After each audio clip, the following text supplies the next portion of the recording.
Bismillahirrahmanirrahim. Assalamualaikum warahmatullahi wabarakatuh. Selamat pagi. Bagaimana keadaannya pada pagi hari ini? Alhamdulillah luar biasa. Allahu Akbar. Sebelum kita melakukan pembelajaran mengenai Al-Quran hadis, angka baiknya kita berdoa terlebih dahulu. Sebab salah satu hadis mengatakan bahwa kullu dibalin la yubda'u bil bismillah bahwa akhto. Setiap perkara tanpa diawali dengan bismillah maka terputus amalnya. Maka dari itu marilah kita berdoa terlebih dahulu dengan mengucapkan Bismillahirrahmanirrahim. Bismillahirrahmanirrahim. Alhamdulillah, pada kesempatan kali ini Bapak akan menjelaskan mengenai mendakwahkan keramahan Islam.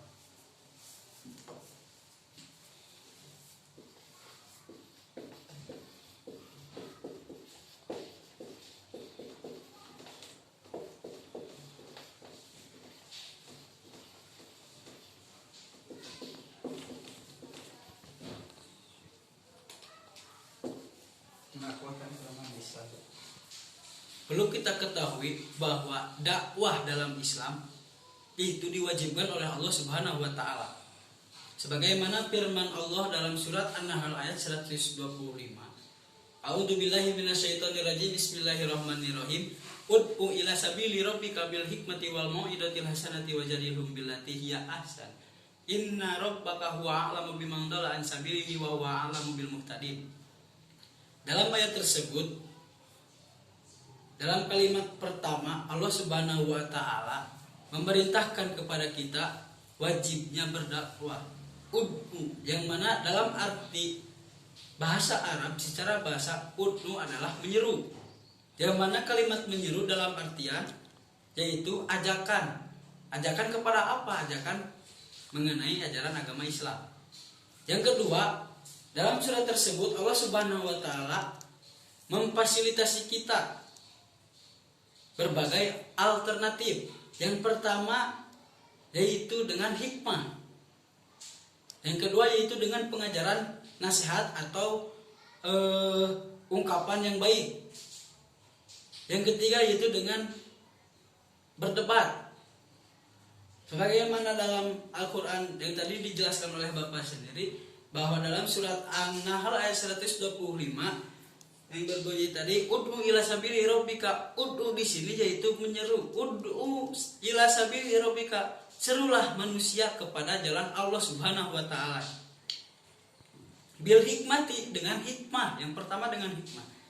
Yang kedua bil mau'izatil hasanah, dengan pengajaran yang baik atau nasihat yang baik. Yang ketiga yaitu dengan wajadilhum billati hiya ahsan, perdebatan dengan cara yang baik.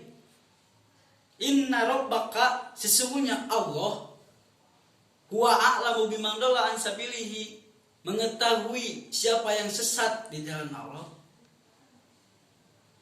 Wa huwa a'lamu bil muhtadin, dan Allah juga Maha mengetahui siapa yang mendapatkan petunjuk.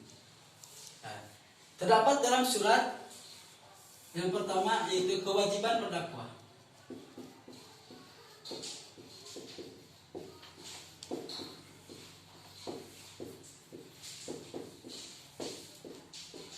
Terdapat dalam surat An-Nahl ayat 125.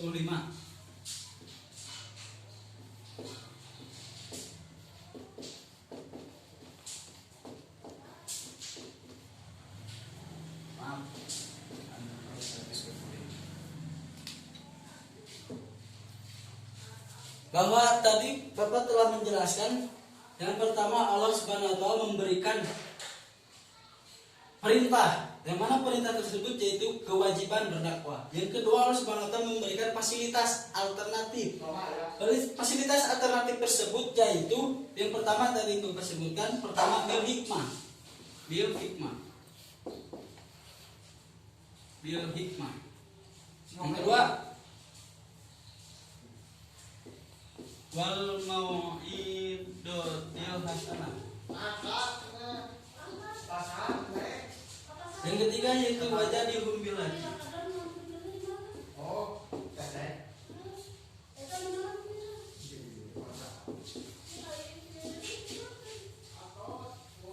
Ya ahsan. Yang pertama, dalam kewajiban berdakwah ada dua aspek. Pertama, perintah Allah Subhanahu wa taala dalam berdakwah. Wajibnya berdakwah. Yang kedua yaitu Allah memberikan fasilitas metode. Pertama bil hikmah, yang kedua bil maudati hasanah, yang ketiga jadhun bilati ya ahsan. Yang kedua, dalam mendakwahkan keramahan Islam, Rasulullah Shallallahu Alaihi Wasallam mendakwahkan misi risalahnya melalui dakwah secara sembunyi-sembunyi. Sebagaimana dalam surat Asy-Syu'ara ayat 214 sampai 216, bahwa Allah Subhanahu wa taala berfirman, wa andir nafsaka amin wa andir ashiratika minal aqrabin wa hfid janahaka liman ittaba minal mu'minin fa in asauka faqul inni bari'um mimma ta'malun. Nah, yang kedua, dalam mendakwahkan keramahan Islam yaitu dengan fase sembunyi-sembunyi, secara sembunyi-sembunyi.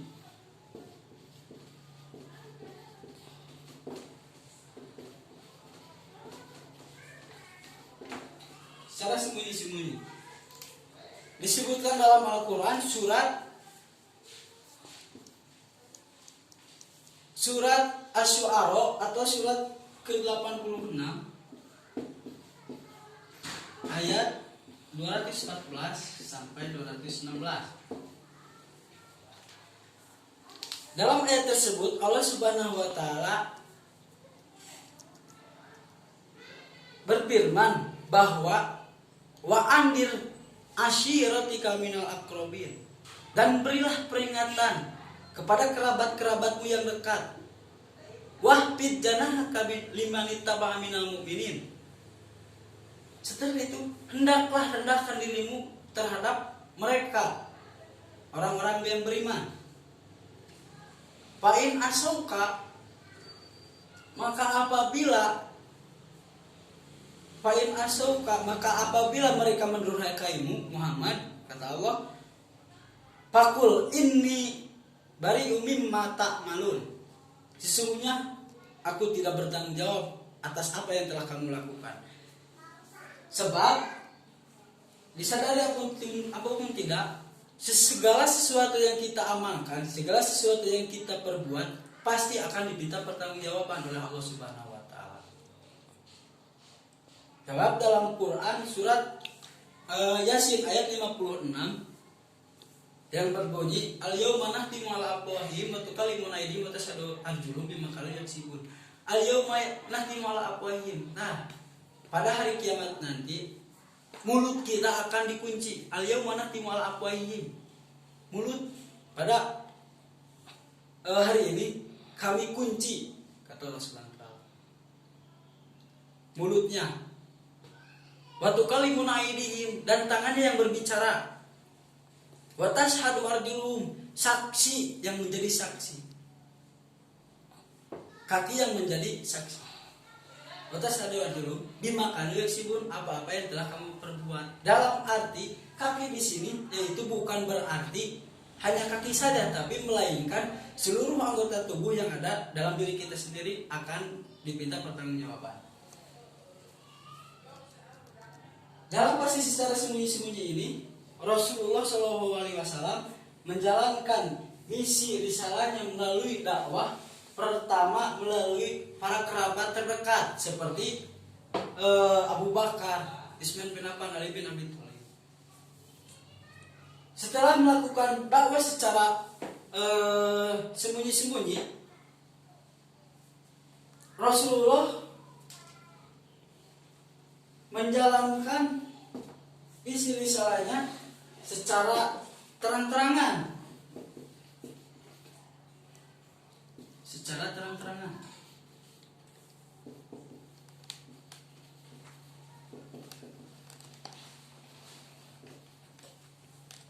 Nah, yang ketiga itu secara terang-terangan. Kenapa secara terang-terangan? Sebab pada waktu itu Rasulullah SAW pada fase dakwah secara sembunyi-sembunyi telah melalui beberapa tahapan gitu. Telah melalui beberapa tahapan sehingga umat Islam pada masa itu bisa memungkinkan dan bisa memadai akan keberjalanan berdakwah secara terang-terangan. Nah, secara terang-terangan di sini Rasulullah pertama melalui keluarga, walaupun ketika berdakwah beliau menerima cacian, penolakan, tindasan, sehingga Rasulullah menjalankan di sana secara bertahap. Nah, ketika setelah bertahap, alhamdulillah Rasulullah SAW memenuhi dakwahnya sehingga kota Mekah yang asalnya tanpa dihukumi oleh aturan Al-Quran dan As-Sunnah sekarang dihukumi oleh Al-Quran dan As-Sunnah. Dan yang dahulunya Yasrib sekarang setelah kebangkitan atas terjadinya dakwah keramahan Islam melalui perannya Rasulullah dalam menjalankan visi misinya secara berdakwah, baik itu yang pertama secara sembunyi-sembunyi, yang kedua secara terang-terangan beliau lakukan, sehingga yang asalnya Yasrib, kota Yasrib sekarang menjadi kota Madinah. Yang keempat yaitu keutamaan dalam berdakwah. Keutamaan dalam berdakwah.